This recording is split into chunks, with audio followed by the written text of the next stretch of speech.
안녕하십니까. 신의균의 쿠팡TV 시큐리티 뉴스입니다. 자, 오늘도 아주 중요한 우리 안보 이야기 해드리도록 하겠습니다.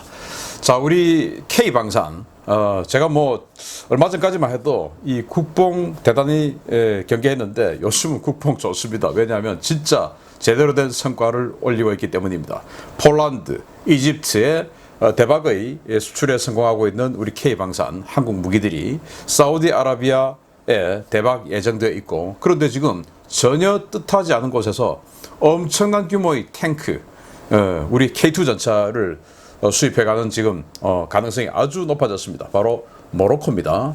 아프리카, 북아프리카의 가장 서쪽에 있는 나라 모로코가 우리 K2 전차를 1000대 넘게 수입해가는 이런 딜이 진행 중이다라는 건데요. 정말 놀랍습니다. 그리고 그와 함께 이 북한이 지금도 또 오늘도 역시 삽질을 해서 인민들을 못살게 구는 모습까지 같이 알려드리겠습니다. 신의균의 국방TV 구독, 알림, 좋아요 눌러주십시오. 올해 사상 최악의 식량 위기로 내몰리고 있는 북한이 이제 좀 정신을 차린 것 같습니다. 북한이 지난 7월 중국, 러시아로부터 식량 수입을 재개했다는 소식입니다. 그런데 바짝 마른 저수지에 물 한 동이 끼얹는 수준이어서 얼마나 큰 도움이 될지는 좀 더 지켜봐야 하겠습니다. 북한이 지난 7월 중국과 러시아로부터 식량 수입을 재개했으며 이 식량이 시장에 풀리기 시작하면서 최고 수준으로 치닫던 식량 가격이 잠시 주춤하고 있다고 복수의 북한 전문 매체들이 8월 23일과 24일 연쇄 보도하고 있습니다. 중국 해관 총서가 발표한 7월 북중 무역 수출입 자료를 분석해보면 북한은 지난 7월 미화 515만 5,500달러 규모, 양으로는 약 1만 톤에 달하는 쌀을 수입했습니다. 이는 지난 2019년 10월 779만 달러치 쌀을 수입한 것과 비교하면 2년 10개월 만의 최대 규모입니다. 북한의 쌀 수입량 폭증은 지난달 폭우에 따라 수풍댐에서 생산하는 전력량이 크게 증가해 7월 한 달에만 214만 달러치의 전기를 팔 수 있었기 때문인데요. 북한은 같은 기간 쌀 외에도 담배 246만 달러치, 세제의 원료인 탄산나트륨 238만 달러치, 천연고무 226만 달러치 등을 중국에서 수입했습니다. 북한의 식량 수입은 러시아에서도 대량으로 이루어졌는데요. RFA의 함경북도 소식통들에 따르면 북한은 최근 청진항을 통해 러시아에서 대량의 밀가루를 조달했고, 이 밀가루가 시장에 풀리면서 7,000원대에 육박했던 쌀값은 5,000원대까지 급락한 것으로 전해졌습니다. 소식통들은 이번 밀 대량 수입이 이루어지기 전까지 밀은 1kg당 6,000원 선에 거래됐지만 밀이 대량으로 풀린 뒤에는 청진에서 1kg당 1,700원까지 떨어졌다고 전하고 있는데요. 일각에서는 이 밀이 지난달 러시아가 우크라이나에서 대량으로 약탈한 우크라이나산 밀이 아니냐라는 관측도 내놓고 있습니다. 북한이 외부 식량 수입을 늘린 것은 극심한 식량난으로 민심의 임계치가 한계에 접근하고 있다는 위기감 때문인 것으로 보이는데요. 올해 약 250에서 300만 톤의 식량이 부족하다는 북한에서 이 몇만 톤의 쌀과 밀가루가 과연 북한 상황을 얼마나 오래 안정시킬 수 있을지 지켜봐야 하겠습니다. 자, 지금 북한이 아주 대규모의 미사일 발사 도발을 준비를 하고 있죠. 그 미사일 한 발에 작은 것들은 한 500만 달러, 그리고 좀 사거리가 긴 건 1000만 달러가 훌쩍 넘고 ICBM 같은 건 수천만 달러 되죠. 그런데 지금 쌀 515만 달러치 수입했다. 정말 수년 이래 최고다. 이렇게 이야기하는데 그 ICBM 한 발 안 쏘면 그 하나 안 만들면 쌀 엄청나게 많이 몇만 톤 이상 구매해서 북한 주민들 덜 굶주리게 만들 수 있는데 이런 거 북한 주민들은 아실란가 모르겠습니다. 아무튼 정말 오랜만에 북한이 쌀 1만 톤, 만 톤, 300만 톤 식량 부족한데 만 톤 수입했고, 그 수입한 게 시장에 살짝 풀리면서 약간 쌀값이 떨어졌다.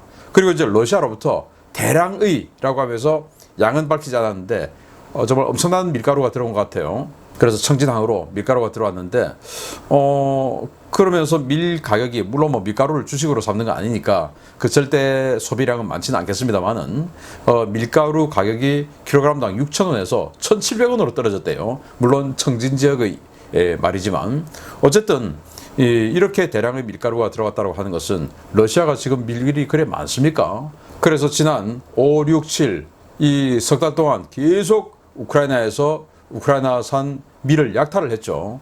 농가의 식량 저장 창고를 약탈하고 그리고 항구에 있는 식량 수송선을 납포하고 이런 식으로 해서 식량을 약탈을 많이 했는데 그 약탈한 선박이 수송선이 터키에서 납포되고 억류되고 레바논에서 억류되고 이러니까 아마도 그렇게 약탈한 그 식량을 이제 배로는 자꾸 위험하니까 육로로 철도로 수송을 해서 시베리아를 횡단해서 블라디보스톡으로 보내고 그 블라디보스톡에서 배에 실어서 청진으로 보낸 거 아니냐라는 그런 추측도 가능한데요.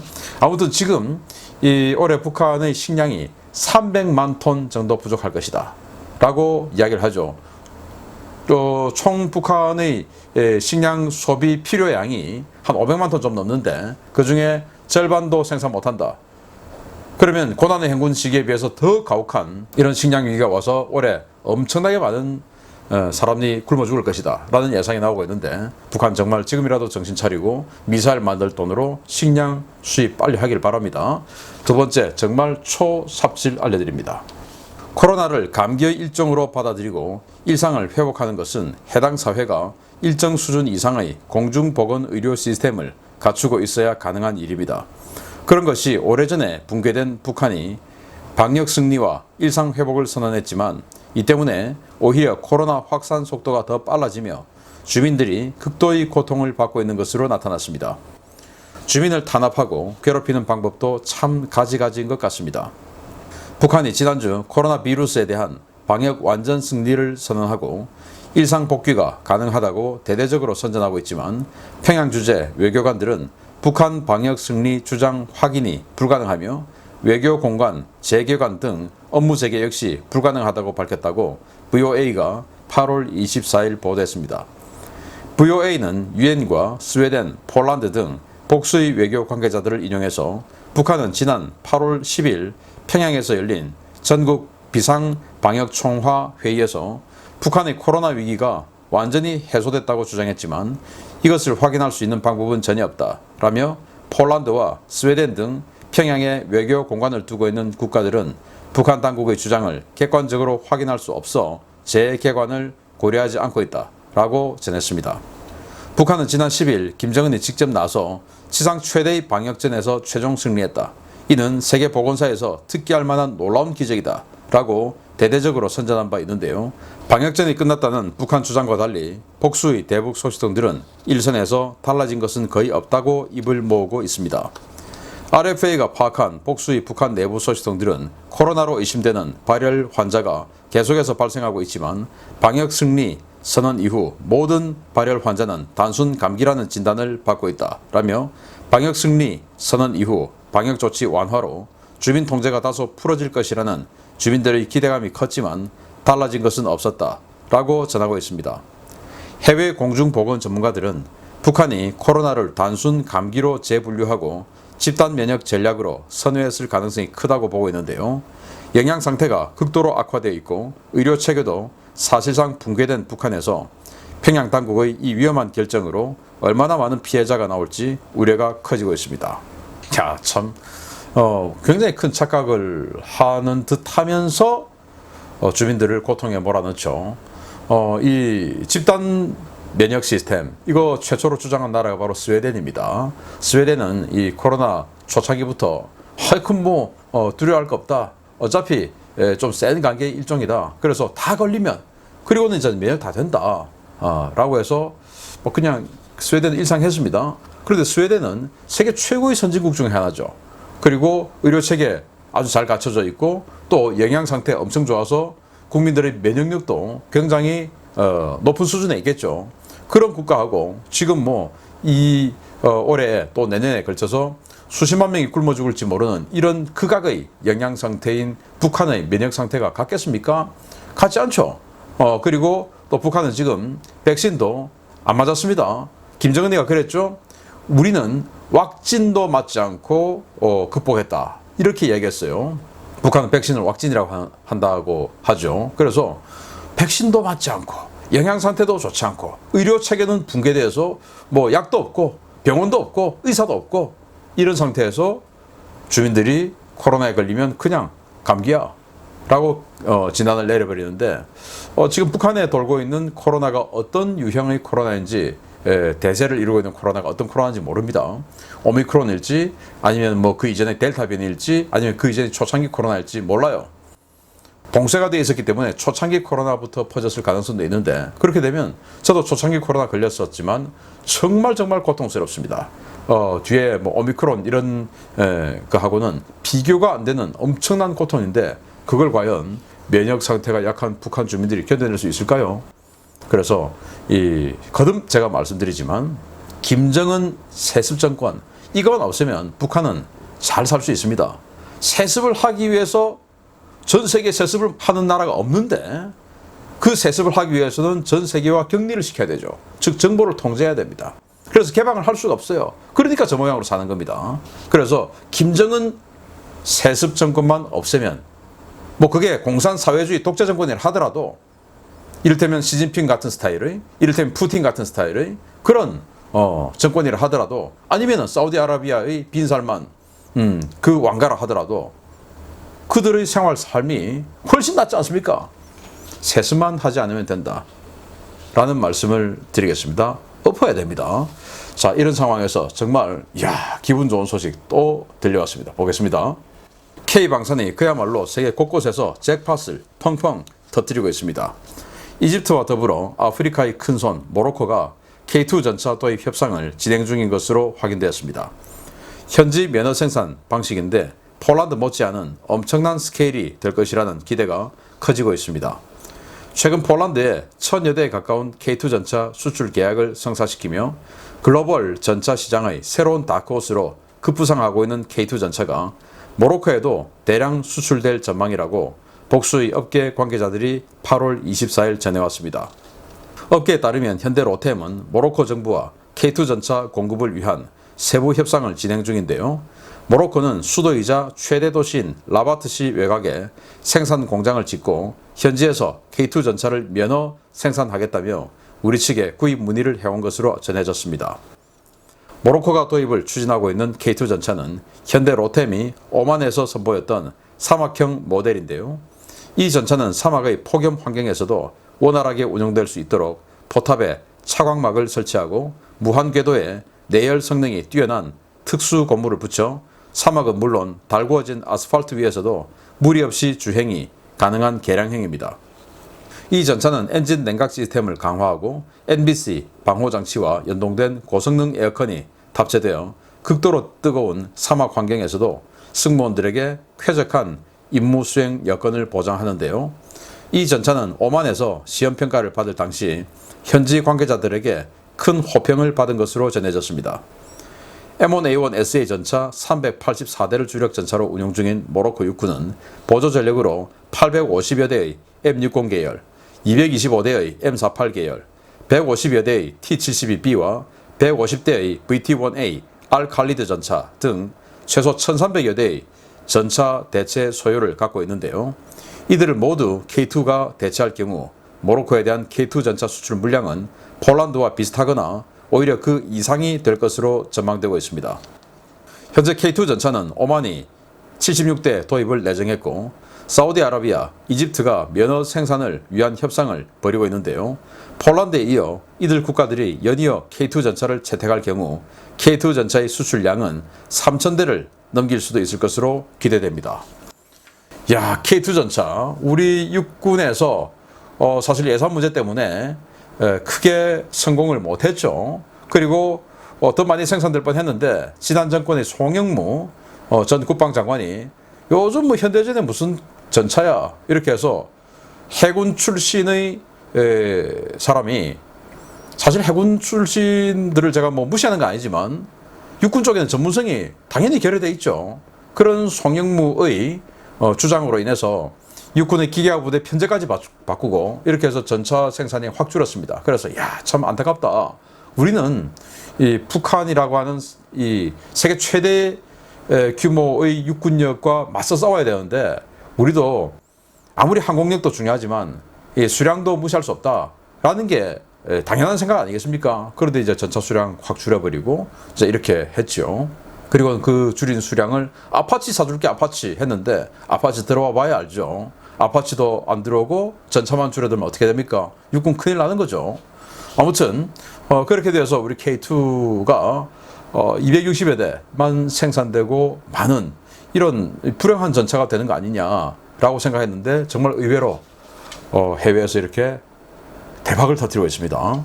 자, 그래서 일단 그 폴란드에서 1000대 정도 확정했죠. 그리고 현재 노르웨이에서 경쟁 중에 있습니다. 이 노르웨이에서는 지금 레오파르트 2 A7 독일제 전차하고 경쟁 중에 있고요. 이집트에서 세 자릿수 단위로 지금 협상 중에 있죠. 그리고 사우디아라비아 300에서 1000대 또 협상 중에 있죠. 그리고 오만 76대 내정돼 있죠. 그리고는 또 정말 뜻하지 않은 낭보 모로코에서 800에서 1300대 협상 중이다. 그래서 모로코는 왜 이렇게 전차를 사냐? 도대체 모로코는 적이 어디냐? 우리 뭐 남의 나라 사정 잘 모르니까 그렇게 생각할 수 있는데 이 모로코 옆에 알제리 있지 않습니까? 이 알제리 엄청나게 덩치 큰 국가죠. 이 알제리가 T-90 전차, T-72 전차, T-90 한 600대, T-72 한 500대 이렇게 러시아제 전차를 다 장비를 하고 있는 나라예요. 러시아제 전차를 다 장비를 하고 있다. 그 말은 서방 세계하고 그다지 친하지 않다라는 말이 되겠고 이 서방 세계하고 친한 이 모로코는 당연히 알제리하고 관계가 안 좋겠죠. 이집트는 그럼 또 왜 사냐? 리비아하고 사이가 안 좋죠. 아래에 있는 수단하고 나일강 문제 때문에 또 사이 안 좋죠. 또 이런 리비아나 수단은 완전히 러시아, 중국 이런 나라들하고 아주 가까운 나라들이니까 또 이집트는 또 이런 식으로 되고 하여튼 이런 상관관계가 있어요. 그래서 제가 주말에 우리 K2 전차를 구매하는 나라들의 상대는 누구냐? 그 상대는 어떤 전력을 갖고 있냐? 그리고 거기에서 실전이 벌어질 가능성이 가장 높은 국가는 어디냐? 그렇게 됐을 때 그 상대, 즉 중국제 전차든 러시아 전차든 붙었을 때 어떤 결과를 낳게 되냐라는 거 한번 검토해 보도록 하겠고요. 일단 모로코는 그러면 서방 세계와 사이가 좋은데 왜 미제나 독일제나 프랑스제나 이런 거 안 사고 한국제를 살까? 일단 지금 미제 M1A1을 쓰고 있는데 M1A1보다 더 발전한 M1A2를 가지고 사우디아라비아가 이 예멘 후티 반군에게 박살이 났죠.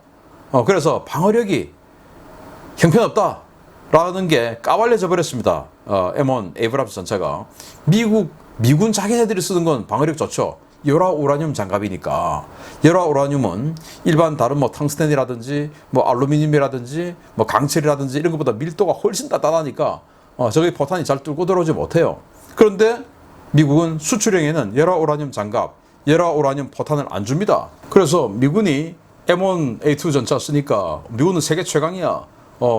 강하지? 라고 착각하면 안 된다는 겁니다. 그래서 사우디아라비아가 박살나는 거 보고 이야 우리 저 사우디아라비아 거보다 더 구형인 M1A1 가지고 있는데 이거 되겠냐? 라고 해서 지금 에이브람스 전차에 대한 신뢰도가 확 떨어졌어요. 미군 거에 대한.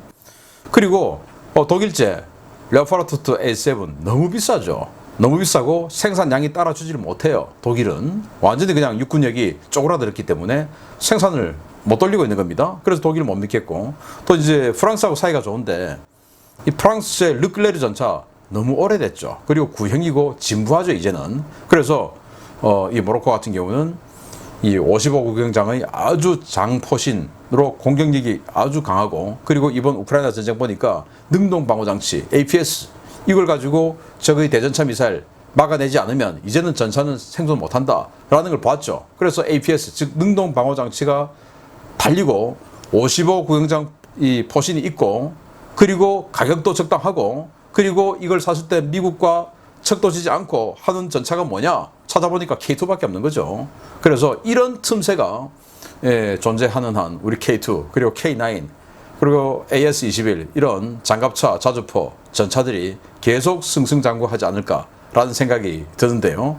아무튼 이번 주말에 모로코, 이집트, 사우디아라비아, 오만, 폴란드, 노르웨이 이런 나라들의 적은 어디냐? 그 적이 가지고 있는 무기는 뭐냐? 싸웠을 때 어떻게 될 거냐? 한 거 한번 분석해 드리도록 하겠습니다. 기분 좋습니다. 마치겠습니다. 감사합니다.